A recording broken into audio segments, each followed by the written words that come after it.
بسم الله الرحمن الرحيم. هل أتى على الإنسان حين من الدهر لم يكن شيئا مذكورا إنا خلقنا الإنسان من نطفة أمشاج نبتليه فجعلناه سميعا بصيرا إنا هديناه السبيل إما شاكرا وإما كفورا أعتدنا للكافرين سلاسل وأغلالا وسعيرا إن الأبرار يشربون من كأس كان مزاجها كافورا عينا يشرب بها عباد الله يفجرونها تفجيرا يوفون بالنذر ويخافون يوما كان شره مستطيرا ويطعمون الطعام على حبه مسكينا ويتيما وأسيرا إنما نطعمكم لوجه الله لا نريد منكم جزاء ولا شكورا إنا نخاف من ربنا يوما عبوسا قمطريرا فوقاهم الله شر ذلك اليوم ولقاهم نضرة وسرورا وجزاهم بما صبروا جنة وحريرا متكئين فيها على الأرائك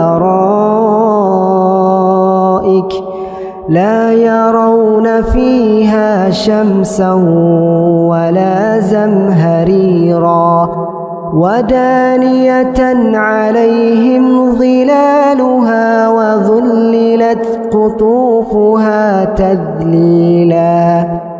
ويطاف عليهم بآنية من فضة وأكواب كانت قوارير من فضة قدروها تقديرا ويسقون فيها كأسا كان مزاجها زنجبيلا عينا فيها تسمى سلسبيلا ويطوف عليهم ولدان مخلدون إذا رأيتهم حسبتهم لؤلؤا منثورا وإذا رأيت ثم رأيت نعيما وملكا كبيرا عاليهم ثياب سندس خضر وإستبرق وحلوا أساور من فضة وسقاهم ربهم شرابا طهورا إن هذا كان لكم جزاء وكان سعيكم مشكورا إنا نحن نزلنا عليك القرآن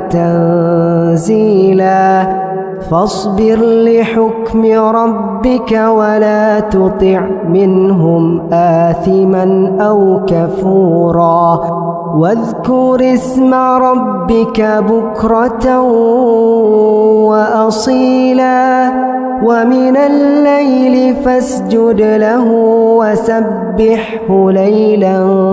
طويلا إن هؤلاء يحبون العاجلة ويذرون وراءهم يوما ثقيلا نحن خلقناهم وشددنا أسرهم وإذا شئنا بدلنا أمثالهم تبديلا إن هذه تذكرة فمن شاء اتخذ إلى ربه سبيلا وما تشاءون إلا أن يشاء الله إن الله كان عليما حكيما يدخل من يشاء في رحمته والظالمين أعد لهم عذابا أليما.